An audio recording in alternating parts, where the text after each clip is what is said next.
Vamos a seguir con el tema desde otro punto de vista ahora, como es definiendo qué es lo que estamos estableciendo, ¿eh? No importa lo que estemos haciendo en la obra de la Iglesia, ya sea establecer nuevas iglesias o conducir una existente, debemos tener una visión clara acerca de lo que la Iglesia es. Y la pregunta básica es, ¿qué es la Iglesia? Y no puede darse por sentado, tenemos que planteárnoslo, es decir, para nosotros, ¿qué significa la Iglesia? ¿Qué es la Iglesia? ¿Cómo pudiéramos definirla? Esto es importante lo que vamos a decir. Quizá la siguiente ilustración demostrará por qué esta lección es importante. Yo leí esto y lo anoté porque me pareció sobresaliente. Dice, antes de la Segunda Guerra Mundial, Suiza aportaba casi el 90% de la producción mundial de relojes. En 1970 mantenían el 60% del mercado, pero para los primeros años de la década de los 80, su participación cayó a solo el 10%. ¿Qué fue lo que ocurrió? El reloj de cristal de cuarzo fue introducido a finales de los 60. Y los suizos no utilizaron esa tecnología, mientras que otros productores de relojes, Seiko y Texas Instruments, sí lo hicieron. Los relojes suizos rechazaron la nueva tecnología a causa de la comprensión que tenían acerca de qué era un reloj. No podían imaginar un reloj sin engranajes, resortes y ruedas. Y como la tecnología del cuarzo no los utilizaba, la rechazaron. Y por esta causa perdieron una gran oportunidad comercial. Qué interesante, ¿verdad? Ahora, de la misma manera que la definición del trabajo suizo de un reloj dio por resultado la pérdida de una magnífica oportunidad comercial, la definición que tú y yo hagamos de la Iglesia puede afectar dramáticamente el éxito de un proceso de establecimiento de iglesias. Así que vamos a trabajar un poco sobre lo que es la definición. La definición será su punto de referencia, es la vara de medir de su sentido de éxito o fracaso. Vamos a pasar esto y aquí entramos en las dificultades para definir la Iglesia. Las iglesias pueden ser muy diferentes una de las otras y fíjate en las siguientes observaciones. Algunas iglesias se reúnen en grandes templos, otras en pequeños locales, algunas iglesias no se reúnen en edificio alguno, otras lo hacen en hogares. Algunas iglesias se reúnen una vez a la semana, mientras otras lo hacen 2 veces a la semana. Otras 3 y otras lo hacen casi a diario. Por ejemplo, en España los de Filadelfia, que son los gitanos, de la etnia gitana, esos se reúnen todos los días, absolutamente todos los días de la semana tienen su reunión. Algunas iglesias tienen un predicador, otras solo una persona que habla y otros uno que enseña como en una escuela. En algunas iglesias es muy agradable estar, en otras nadie sonríe. Así es la vida, ¿no?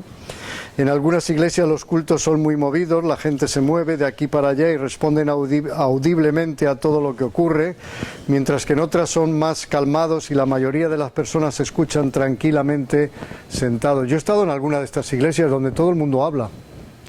Estás hablando desde el púlpito, todo el mundo está hablando, diciendo, oye, no sé qué, oye, tal, pásame esto, no sé cuándo, y uno está ahí, no estás acostumbrado, ¿no?, en este sentido. Ahora, con tantas variantes existentes, ¿cómo pueden describirse los elementos esenciales que deben de estar presentes para que un grupo pueda ser reconocido como iglesia? Bien, existen algunas normas básicas que deben cumplirse en las iglesias locales en cualquier época y cultura. ¿Creéis que existen? De existir, ¿cuáles son los elementos que debemos considerar esenciales? Aquí deberíamos de dedicar unos minutos, pero lo vamos a dedicar más tarde con algunos de los ejemplos de definiciones de iglesia que os acabo de dar. Aquí lo que pido es que en grupo de 4 o 5 personas discutan las siguientes definiciones y respondan las preguntas que siguen. Ejemplo 1. Intenta definir la Iglesia utilizando solamente referencias bíblicas. En el punto 2, una iglesia local neotestamentaria es una asamblea organizada de creyentes bautizados, etcétera, etcétera. El ejemplo 3, la siguiente definición es mucho más tradicional. Y la cuarta, una iglesia local es un cuerpo organizado de creyentes bautizados. Bueno, vamos nuevamente a juntarnos porque esto es muy interesante en grupo, este trabajo. ¿De acuerdo? Muy bien. Ya habréis comprobado que en la definición de la Iglesia hay que evitar prescribir formas, estructuras o programas cuando definimos la Iglesia.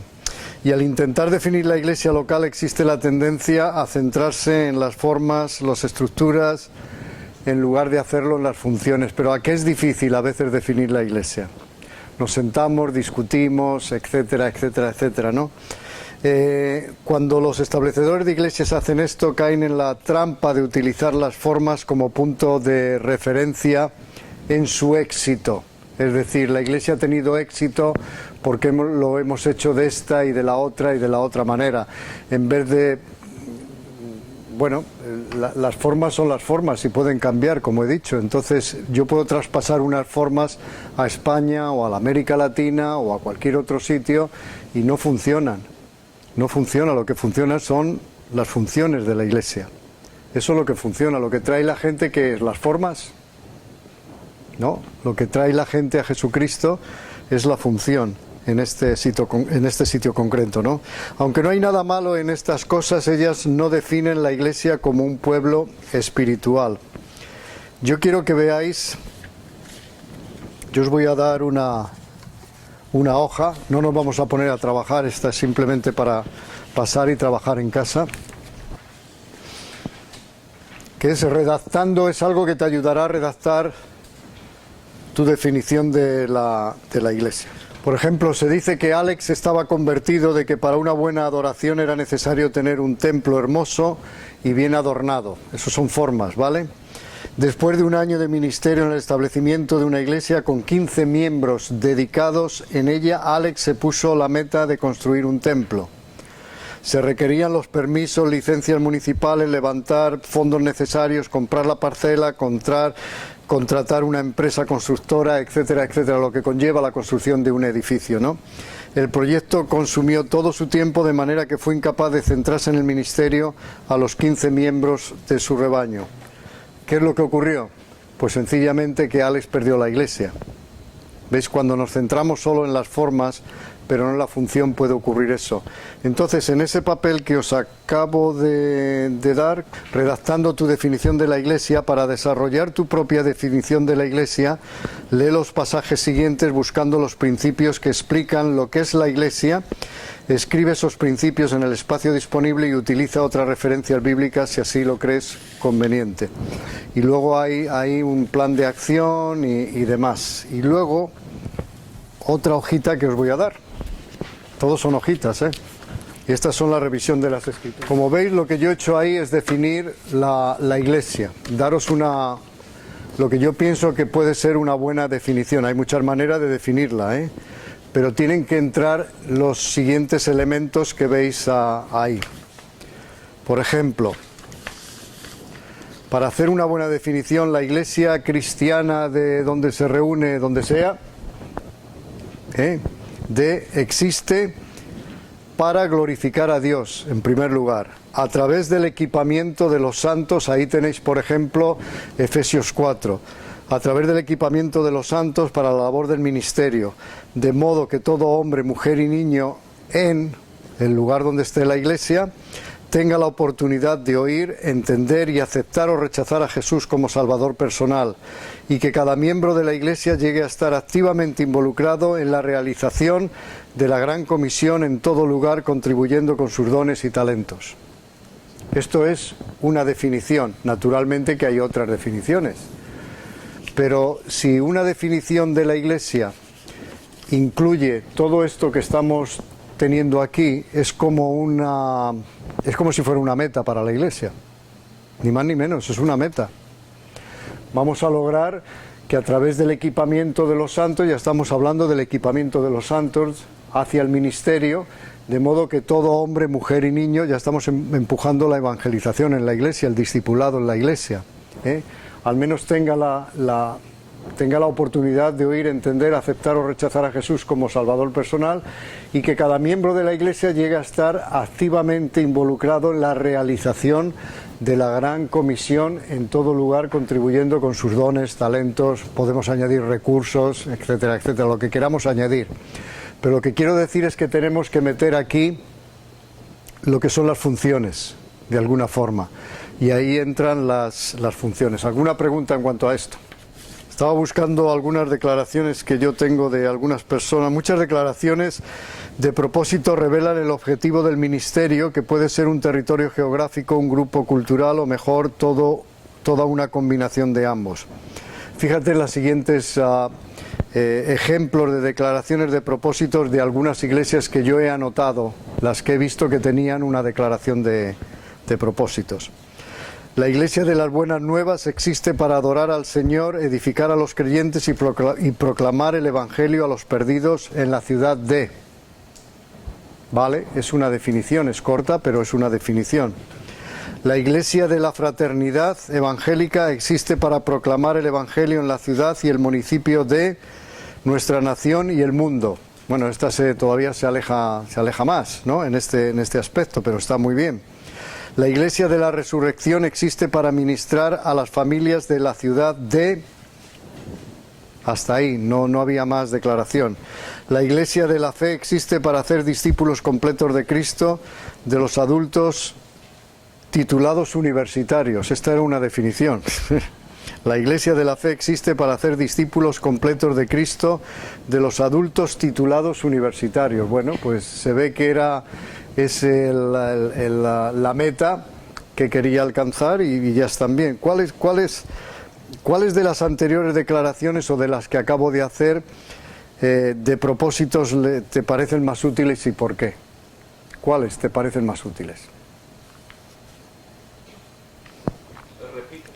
La Iglesia de las Buenas Nuevas existe para adorar al Señor, edificar a los creyentes y proclamar el Evangelio a los perdidos. La Iglesia de la Fraternidad Evangélica existe para proclamar el Evangelio en la ciudad y el municipio, nuestra nación y el mundo. La Iglesia de la Resurrección existe para ministrar a las familias de la ciudad, y la Iglesia de Fe existe para hacer discípulos completos de Cristo de los adultos titulados universitarios.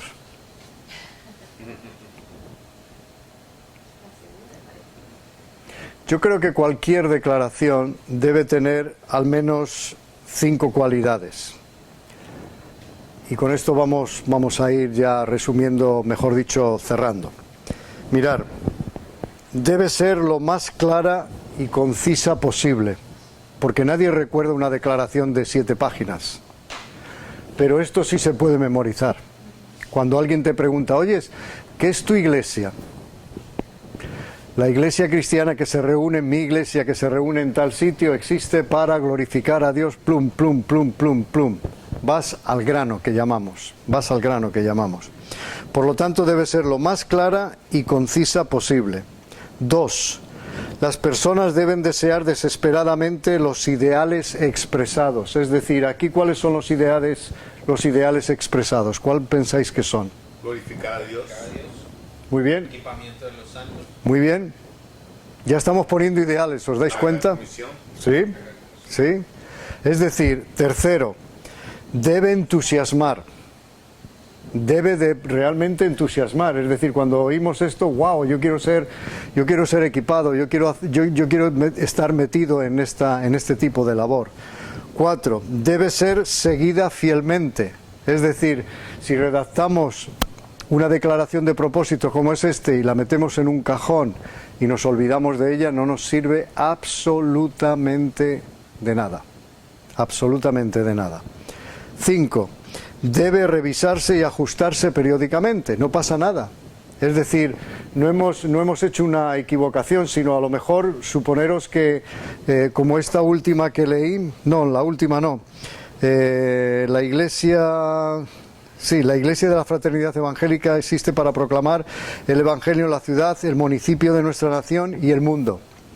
pues suponer que hemos llegado a ese punto de que ya estamos saliendo de nuestra región, inclusive de nuestra nación, y estamos en otras naciones, es decir, la podemos ir ampliando sin ningún problema. Así que debemos de tomarnos el tiempo para hacer siempre una buena declaración de propósitos. Eso nos va a ayudar un montón.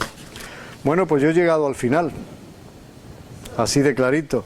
Así que ahora vamos nuevamente a reunirnos en grupo, pero para orar. Amén.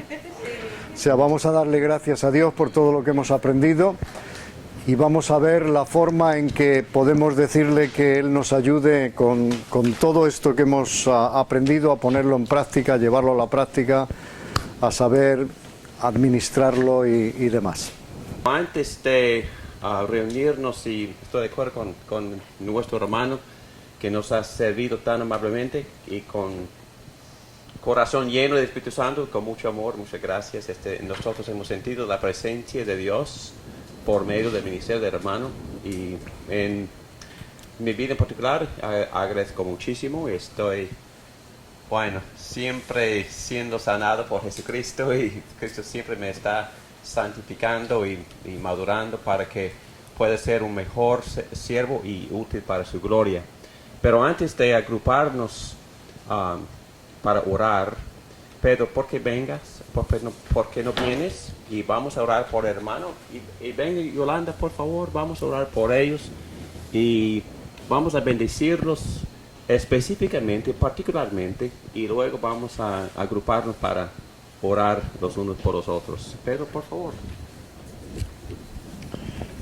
Padre, te damos gracias por este privilegio de enviarnos a este siervo y esta sierva de España, Señor, para traer este mensaje del deseo de tu corazón, que es la gran comisión. Padre, yo te pido que tú continúes bendiciendo este ministerio y que, Señor, el tiempo que ellos van a estar acá, tú los acompañes, y de vuelta a España, Señor, tu misericordia sea con ellos. Gracias, Padre, estamos muy agradecidos por este entusiasmo con que enseña Carlos, y porque el fuego de tu Espíritu Santo enciende estas lecciones en nuestros corazones para continuar con la gran comisión. Te lo rogamos, Padre, en el nombre poderoso de Jesús. Amén. Amén. Amén.